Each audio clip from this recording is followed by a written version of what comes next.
So here we have the Nissan Qashqai on a 70 plate. I'm going to start off by showing you around the outside of the car, and then we'll hop in and run through some controls on the inside. From the outside you can see it's a 5-door car with alloy wheels.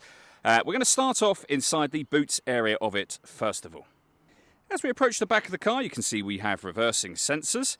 Plenty of boot space as well. This car's also got a reversing camera, which I'll show you when we run through the controls on the car.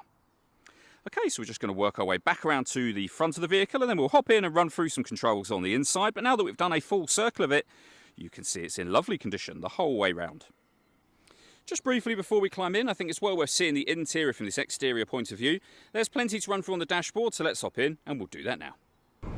Okay, now that we're inside the car, we're going to start with the dials. Over on the left-hand side, we have the rev counter and coolant temperature gauge. On the right-hand side, the speedometer and fuel gauge.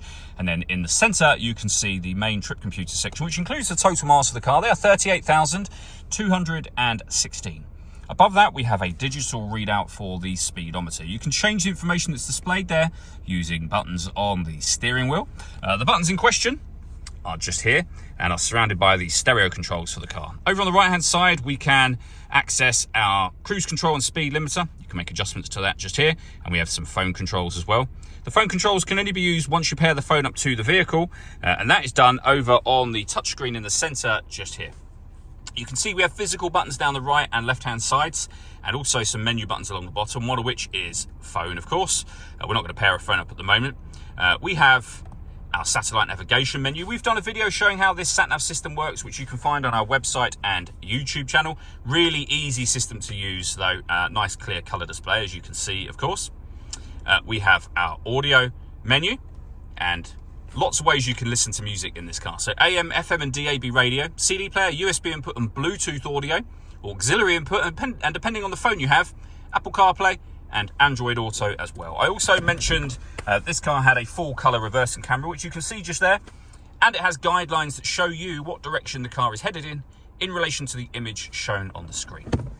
Below that, we have our dual zone climate control. You can adjust the passenger and driver temperatures. You can increase and decrease the fan speed. You can determine what direction you'd like the air to be distributed in.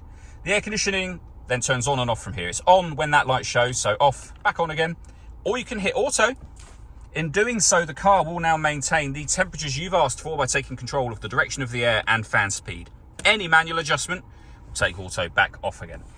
We have a 12-volt charging socket, electronic handbrake with auto hold function as well, and a 6-speed manual gearbox. All that leaves me to say is thank you for taking the time to watch this video. If you'd like to come and see the car for yourself and have a test drive, please feel free to call either of our MJA sites. We'd love to hear from you soon.